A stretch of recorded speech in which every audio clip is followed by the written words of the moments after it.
That's fantastic. All right, week 3 of Advent. Yee-haw. This week we are considering what it means to journey. You got that from the reading that Eric did a great job with there.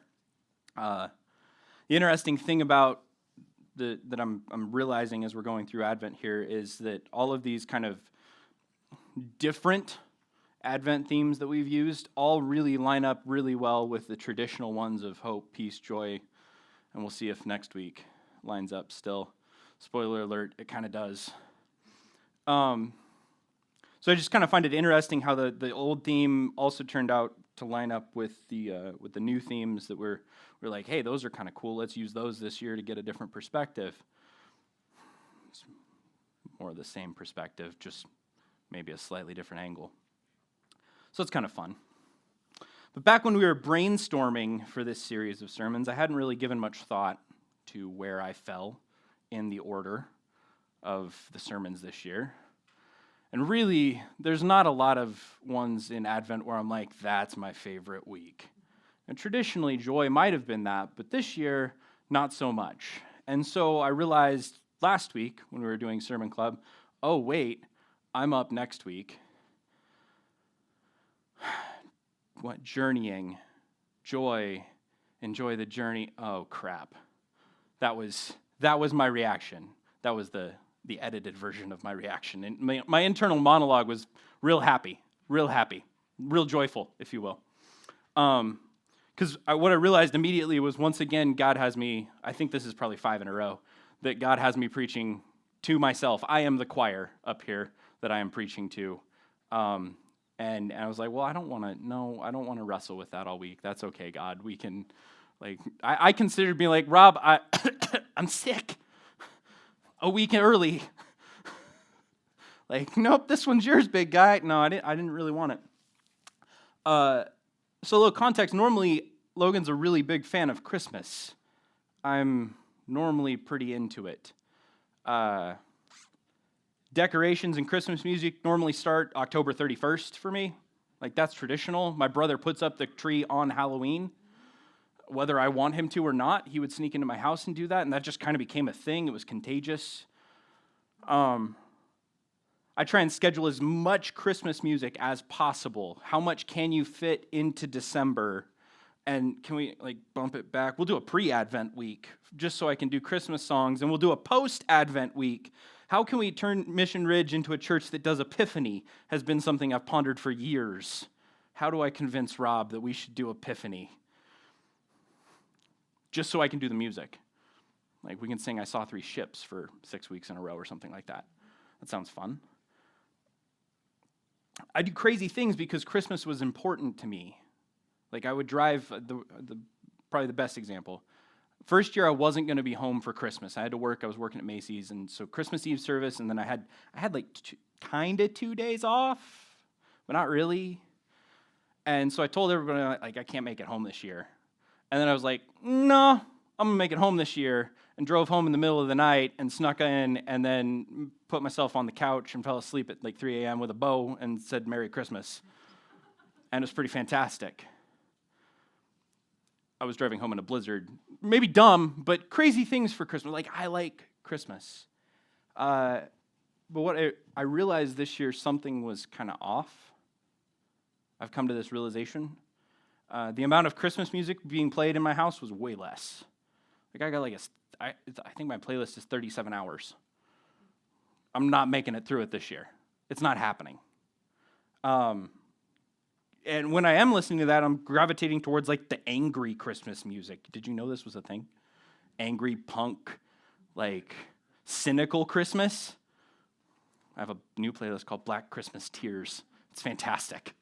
It's all the things that you really shouldn't play in a department store. No decorations were going up till just this last week. Finally, between my neighbor cajoling me into putting up lights because I was helping her put up lights, because that sacrificial generosity thing. But I didn't want to put up mine, but okay, we're going to put this up. And then I was like, nope, we got to get this for the college students next week because we're going to do a Christmas party and it's going to be really depressing.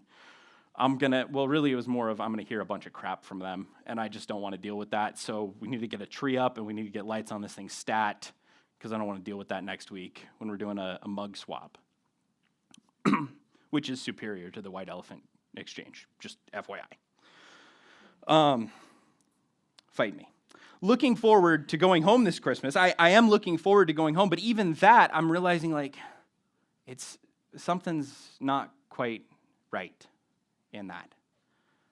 So I was stoked that I get to talk about journeying and joy, because this year, for myself and for a lot of us, this year's kind of been rough. I can look around the room. I know the stories. It's been rough. For 1, 2, 3, multiple years. And I think we're all kind of feeling pretty tired. And I don't know if we're feeling really joyful. And so I think it's probably appropriate that we're not just joy today. We're talking about journeying more so. And joy ties in with that. At least I think it does. We'll see by the end of the sermon. So joy level's pretty low, feeling pretty Grinch-like. But the thing is, we're not the first people to experience hard things. Think about the Hebrews in Egypt. We're reading Exodus for LTG. 400 years of slavery. That was a hard thing. I don't know if I can compare to that, really. I don't think that's necessarily healthy to play the comparison game, but I can't really compare to 400 years of slavery. Or 40 years walking around in the desert. Kids born in the desert that have never known anything but wandering in the desert. Eating nothing but manna and quail. Ugh. That'd get real old real quick. Think about Mary and Joseph, being forced to go because of taxes of all things. You know how much we love taxes. They had to go on a road trip right before she's about to give birth because of taxes. By an oppressive government that they love, because we love our government too, right? I feel like we can identify with this a little bit. That's not fun. I've never had a kid, so I don't, but ladies in the room, would you want to go on a road trip days before giving birth? Where you're riding on a donkey or walking? That doesn't sound like, I feel like that's not enjoyable. That's not a fun journey, if you will. Ready for a Bible verse to make you angry? Makes me angry. We'll go to James 1, where he says this wonderful phrase of, "Count it all joy, my brothers, when you meet trials of various kinds." Ugh. Count it all joy when you face trials. Gross. I didn't want to use that.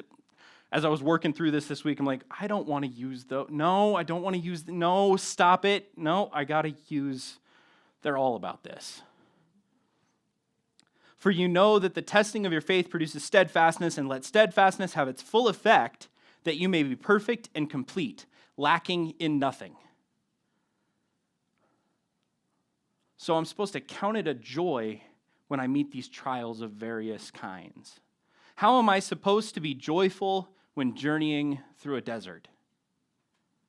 When you're wandering through the wilderness, how are you supposed to be joyful in that?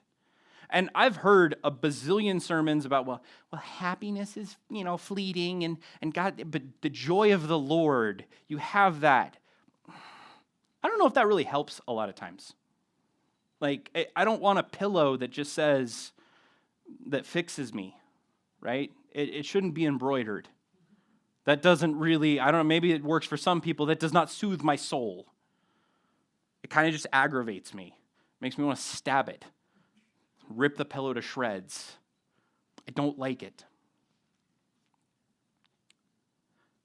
So I have a couple thoughts on maybe how we're supposed to be joyful when journeying through the desert. They might be good, they might be bad. I don't know, you can disagree with me. This is where I've wrestled through them to this point. The first thought is maybe the desert or the wilderness isn't that bad. That's the initial okay. All right, Logan, rub some dirt in it. Here's your problem. Get over it, right? We're just going to pick ourselves up. It's not that bad. We're going to name it and claim it, kind of. Like, we're just going to keep on going. We're going to say this is going to be okay. This is not that bad. The comparison game, right? I'm really good at rationalizing things. But the problem is that long term, that doesn't work. And I know that because it's not working in the long term. So there's a freebie. Notice in that verse, though, from James, that he isn't saying to ignore the trials. He says, count it all joy, my brothers, when you meet trials. Meeting somebody, you don't ignore somebody if you meet them. Like if you're actually walking up and shaking somebody, like actually meeting them. If you're going to ignore them, then you probably don't meet them. He's not sugarcoating it. That's not the solution here. It's not to ignore, it's not to sugarcoat. He does suggest a perspective shift, though, in how we react to those trials. And instead shifting and seeing them as an opportunity that we can develop, that we can grow, that we can journey towards something. Now, I'm not saying that's easy, because it's not. I've experienced that before, where I've had that perspective before. I can think 10, 12 years ago. I can think of memories where I had that experience. Like there were hard experiences, but they were an opportunity to grow. They were okay. I was overcoming them. It was wandering through a desert, but it was good. And it was just that perspective. But for some reason, I'm struggling to find that right now. So I'm not going to tell you that it's easy to find that perspective or change that, but I think that's what James is saying here. That's what we're being called to do, is to shift that perspective. Side note on this, this is calling us to journey towards something, and if you're not actually journeying towards something, if you're in the midst of a desert and you're not journeying towards, you're just walking around in circles or you're just stranded, right? If you're not actually moving towards these things, then I don't know if you can really expect anything to ever change. I don't think you magically get airlifted out of the desert if you're not willing to journey towards something. Now, that's probably going to suck, but you got to do it. Second thought that comes out of this, where this kind of developed. So the idea is we're not going to just say that maybe the desert isn't that bad, because the desert is bad, but maybe there's a purpose to the desert. Okay. Well, if it's hard, at least it has a purpose, right? Sarah Bessey, who we've pulled some stuff for Advent from, she says this. I really like this. The wilderness is where we begin to set down the beautiful and terrible burdens. She's so artistic in her language, so I'll just appreciate that for a moment. Beautiful and terrible burdens we carry. We grow tired of lugging them to the new spaces of our soul, and the thing we couldn't imagine ever releasing ends up at the side of the road, abandoned. She gives some examples of these, and they're drastic. It's your opinions, it's your sin, it's your expectations, it's your brokenness, all over, whatever you're hanging on to. When you go into the desert, you're going to end up dropping those things, is what she's saying. And I think the analogy for us, being in Montana and all wearing flannel today, this is perfect hiking gear. How many of you have overpacked for a hike? How many of you done it twice in a row? The exact same way? Where you're like, no, so you learn, because you're like, I don't need 60 ounces of water in my backpack. And you know what? I didn't even need that backpack. This was a mile-long hike, and it was flat. That was too much. I'm hiking up the M. I don't need to carry anything. Or maybe hike up the M at all. Possibly reconsider that one just completely. Gordon, got an amen from Gordon on that.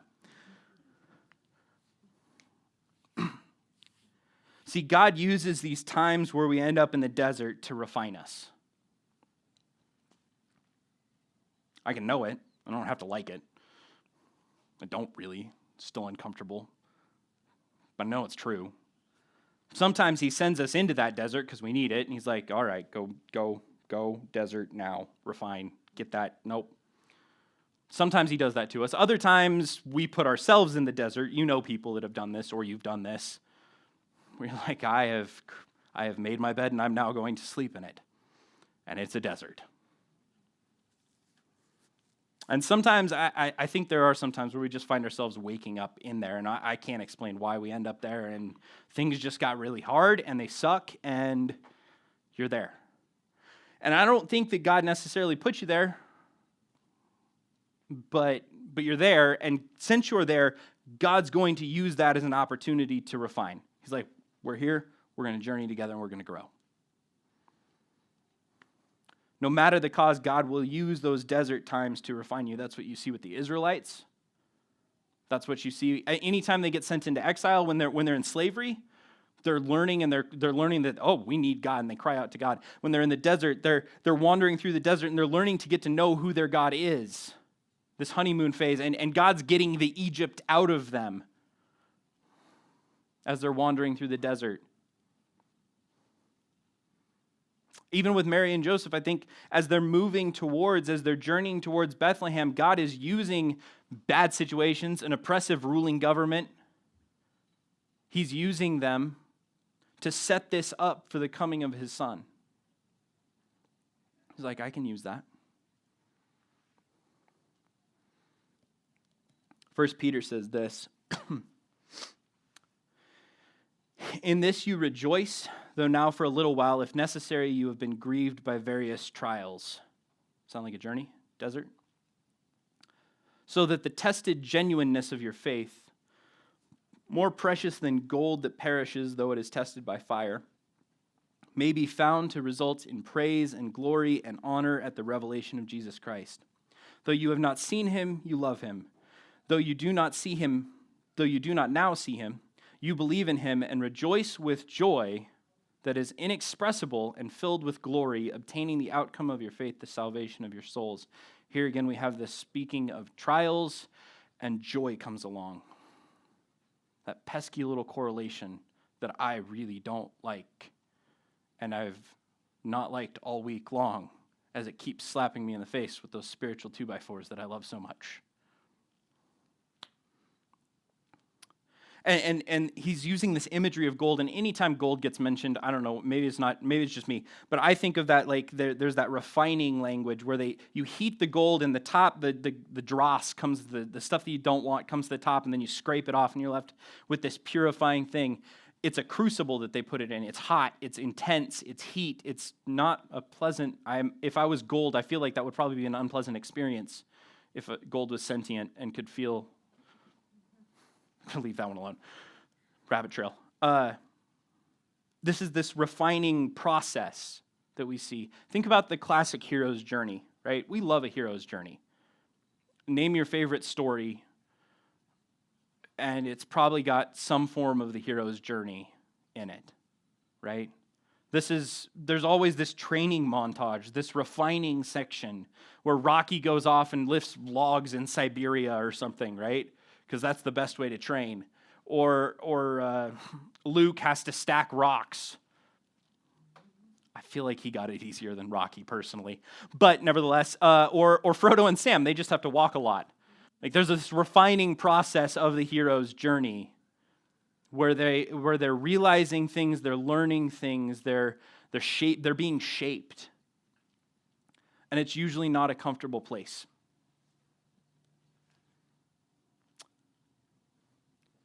Third thought, as I was wrestling with this stuff this week and talking with people, and is okay, so I think that there is this spark of the joy of the Lord. It's there. It's buried deep. But what do I do with that? What do I do with that? For a long while now, most of, all of this year, this has been a big theme. I've been wrestling with, I've talked about this in counseling. I've wrestled with some depression. It's been a rough year of this stuff, and this has been a consistent theme for me to wrestle with. And I don't really have resolution yet. This is like an update of this is where it's at. We'll get part 2 next year, maybe. I don't know. No, I say things. But I've been wrestling with like the struggle to like, I'm not delighting in things that I like. I'm not finding delight in things. And I think that comes from the lack of like, I feel disconnected from joy. The joy just feels very, if it's there, it's small. And I look back on past days and I'm like, well, I used to be a really silly, joyful person. Like there's some terrible photos on Facebook involving houseboats. We're just like, what were you doing? And that was just silly, joyful Logan. And so, I've wrestled with, is this just a Peter Pan situation where like, well, I grew up and I got mature, and so maturity is the death of joy? Rob's like, no, you definitely didn't get mature. Okay, so that one's ruled out. Cool. I'm just a depressive, like, immature person. Cool. Did the joy just get ground down by tough situations? Is it just like a war of like, was it war of attrition or something, like where you just get ground down and it's like it's sandpaper ministry? I feel like ministry's tied to this. Like ministry just grinds me down and it's like, well, and you're done. I don't think that's it either. My current suspicion, like I said, these are in process, but my suspicion is that this is more of a, as I've been walking through the desert, I've accidentally dropped some of that joy with the other stuff. I think that's possible. I've let that leak out. Or maybe even in the process of trying to hold on to this other crap that God's trying to get me to drop, I'm like, the joy's falling out of my back pocket there. I'm not holding what I should, maybe. I think that's possible. But it's still there because I can feel it. That's the. It's not like it's gone. That's the really perplexing part for me. Is it's not gone. It's there. It's an ember. I can feel that joy. Every once in a while, it flares up. Y'all remember the whale shark? You be talking about a whale shark? Like it flares up every once in a while, and you're like, oh, that was joy. Or watching some ridiculously stupid Christmas movie where Santa's taking out mercenaries with candy canes, cackling like an idiot in the theater. Might have occurred a couple weeks ago. Once again, dark Christmas stuff. It's a weird vibe this year. It's a weird vibe. But it's still there. I can feel it.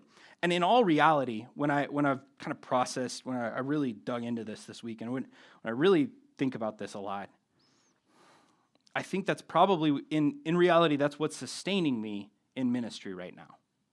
Like that ember is still in there. God's still faithful in that. And that is keeping me going. Because it's not really logical in a lot of ways. It kind of defies any sort of rational explanation. So I'm kind of left with two options with this. If it's there, it's got this little ember. I'm left with these two options. The first one is that I just accept that it's just supposed to be that way. It's supposed to be this small little thing, and I just need to be content with that. And I just need to adjust to that new reality. That sounds kind of depressing and sucky. I don't like that one. I don't like that a lot at all. Because if that is the case, then why does it feel so wrong? And I've asked God that much. Like, if this is the case, why does it feel so? I feel discontent. It doesn't feel like I'm out of the desert. If I was out of the desert and that was the case, then I think I might be able to accept that. But it doesn't feel like I'm out of that desert. I'm not done with the journey. So the second option is I got to figure out how to grow it. That's easy to say, I guess. So how do I fan that spark? Conveniently, we've been talking about this a lot lately, and Rob's been on an absolute joy kick. I gotta be honest, when he started reading that other side of church or other half of church book, and he just started talking about this every 10 seconds, it was really aggravating to me. And there was multiple times where I'm just like, would he shut up, please? Enough. Enough about this book. It's a good book. I'll give you that. Well done, Rob. Way to just keep rubbing it in. It's fine. But how do I fan that spark? Let's look at Romans 5. It says, "Through him we have obtained access by faith into this grace in which we stand. And we rejoice in hope of the glory of God. Not only that, but we rejoice in our sufferings, knowing that suffering produces endurance, and endurance produces character, and character produces hope, and hope does not put us to shame. Because God's love has been poured into our hearts through the Holy Spirit who has been given to us." Here's what I'm going to pull out of this passage, because there's a lot you could pull out of this, but this is what I'm going to pull out today. This is what I think is applicable. We rejoice from experiencing connection with God. We rejoice from experiencing connection with God, poured into our hearts through the Holy Spirit. Experiencing God's love, we experience this connection, we see his face, and we experience joy. Despite all those trials, in the midst of those trials even, we experience connection with God and we rejoice. And I know that's true because I can think back and I can think of those times, and you can do this too, when you think back on a time where you experienced God showing up in your life. There's joy there. When I think back and I think of those times where I'm putting seaweed on my head with a bunch of dumb youth students on a houseboat, dressing up like old Greg before it was cool, coating ourselves in mud from the bottom of the Sacramento Delta, that's not good for exfoliating. That can't be healthy. Possibly toxic, but by golly, we were having fun. Those sort of experience, worshiping on the rooftop at sunset, watching an oil tanker go by or something. Those are moments where I'm experiencing God, and I can look back and I say, there was a lot of joy there. Just as a dumb teenager. There's joy there. I'm experiencing God. And you can do that on so many, like any time where you're experiencing God, you go look back and you can re-experience and you can tap into that. Rob was talking about this a couple weeks ago in Sabbath, of reprogramming and tripping your brain to, you go back and you think about those experiences where you saw or you experienced God showing up in your life. And you recall that, you remember that, you bring that back, you experience that again. And really what it does in your brain, I'm not a neuro brilliant person, brain surgeon, neurologist, neurosurgeon, neuroscientist, whatever. Whatever my friend Kelly Hewitt is, shout out to her. She dissects small animal brains for WSU. But like what this does is it goes back and it rewires your brain. Like there's an actual change in your brain that occurs when you do this. If you want more on that, go read that other half a church book that Rob talks about all the time. You can steal my copy.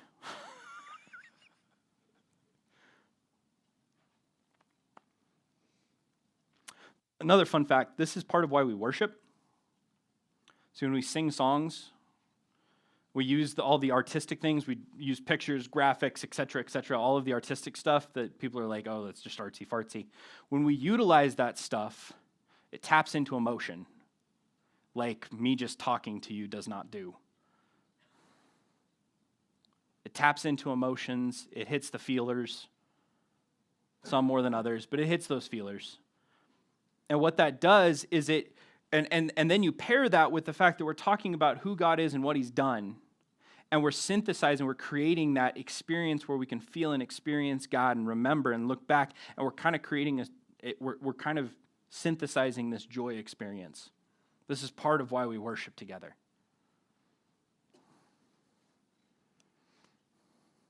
And all this makes sense because joy is relational. And I hate that. Because I'm feeling really introverted lately. Like that introverted side of my multifaceted everythingness. Like that's just coming out. And I just haven't been feeling very people-y. It's a technical term. But unfortunately, the facts don't really care about my feelings on this matter. So joy is relational. The scientists, the science just goes and proves it. You experience joy through other people's faces, specifically their eyes, and then also through their voice. That triggers joy in your brain. That's how you experience joy. And I'm I want to fight that so much. I'm not sure how a whale shark does that for me. I suspect that's probably me experiencing joy with God, but we can wrestle about that more later. But the science is they've proven, they've shown this. So the way you go and you fill up your gas tank of joy, to use the old what's his butt from other half of church, he uses this analogy of filling up this gas tank of joy you find someone who is happy to be around you. When you are around, when you spend time with somebody who is happy to see you, it triggers joy in you. Okay, so stack this on. Here's the problem. You all remember my sermon from a couple weeks ago where I'm talking about Sabbath, and I'm I feel like maybe I need to include more people in my Sabbath. My Sabbath has been very solitary. You remember that? I was wrestling with that. This does not make that better. This does not resolve that. This does not give me an out. Why? I don't like that. Another aha realization that comes out of all of this is I've been frustrated for a long while about how it's been obnoxiously hard. Elusive is a good term for it.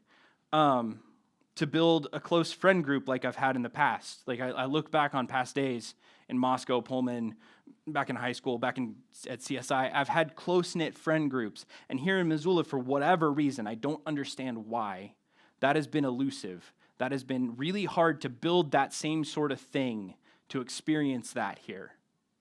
I don't know why, but it's frustrating. I've been wrestling with this for a year. No resolution. But I can just think about it's not 40 years in the desert. It's not 40 years yet. It's just one. It's just one. We can do this. 39 to go. Maybe not. There's no manna involved, so it's okay. We got Chick-fil-A. Hallelujah. Another aha realization, I kind of realized in the last couple weeks, not going home for Thanksgiving. This is fun. This is a fun one. Not going home for Thanksgiving set my brain fighting itself. We got that left-right side of the brain. Your left side's all logical. It's all Spock. Love that side.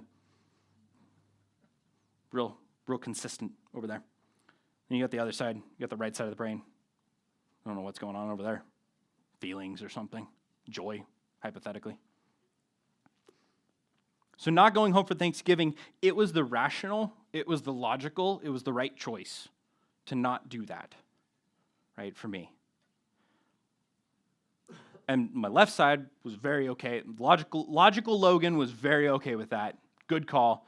It's the right choice. I go home for 2 weeks at Christmas. It's you get more time at home, less time driving, less time paying gas. Fantastic. Good choice. Right brain Logan didn't like that, I don't think. Right brain Logan didn't like that, and I think that might be why there still wasn't Christmas decorations up after Thanksgiving, which is a hanging offense normally. I still don't have my lasers up. Some of that is because I don't want to go dig in the snow. But really, was that going to stop me? I love shoveling snow. That's not, you know me, that's not a good excuse. That doesn't hold water. That melts.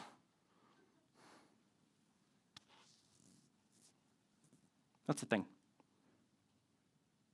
Now, I do want to put a caveat on this thing, this whole thing, because as we're going to talk about this stuff in care group this week. I'm talking about this as we're talking about joy. I think there's useful conversations to be had with people here, but it's important to remember that we don't fix. We have that care group rule: no fixing, no rescuing. It is important not to do that. Because for a lot of us, our reaction when people express that they're in a desert, they're on a journey, they're wandering through hard things, our immediate response for a lot of people is to jump in. We want to swoop in, we want to fix, we want to rescue, we want to comfort. And a lot of times that's not necessarily the most helpful thing. Because what that does is it oftentimes will shut the person down.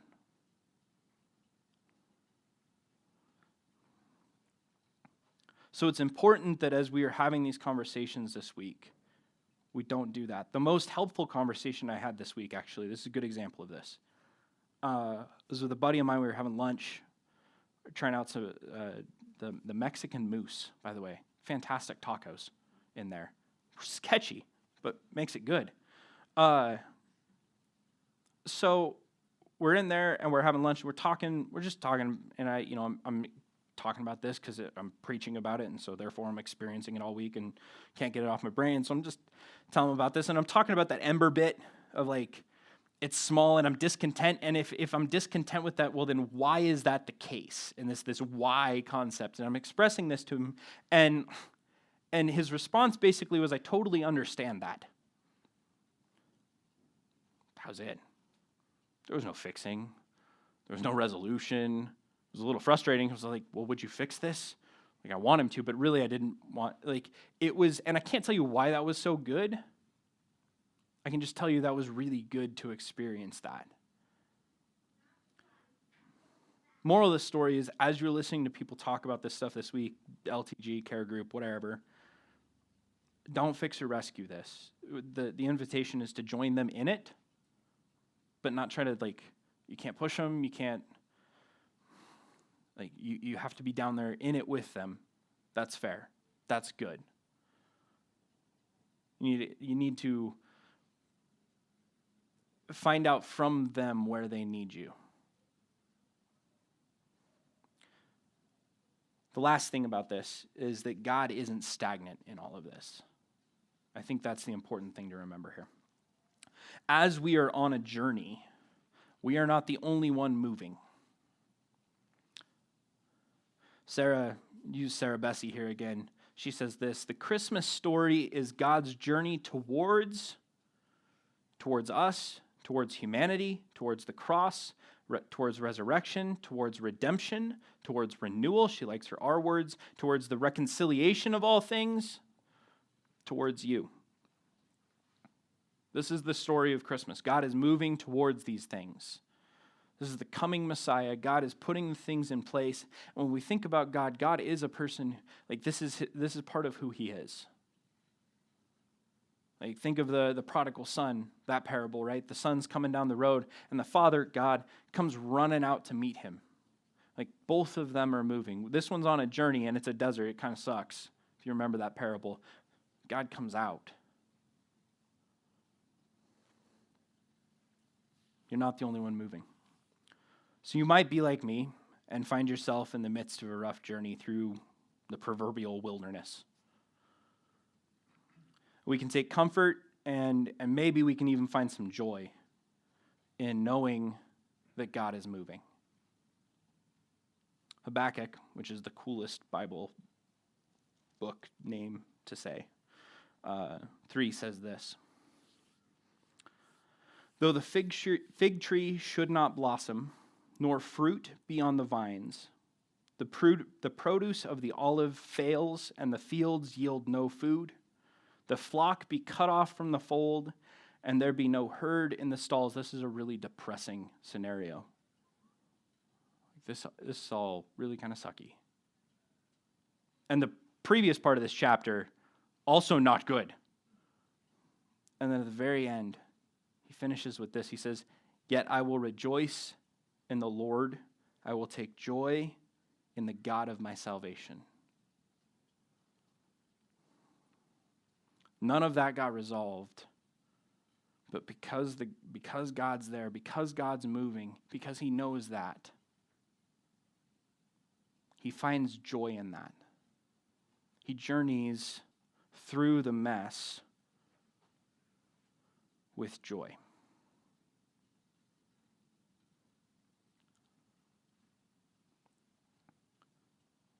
So we're going to move into our time of communion now. And I would invite you, as Scott's passing out the elements, to start to process about a couple of options here. Maybe think about where where God might be trying to refine you if you find yourself in that desert. God, what are you trying to take out of me, to put into me, to develop in me? Or maybe spend some time and be thinking about those experiences where you experienced God. Take a moment and think about where you experienced that joy. Remember that joy. Try to feel that again.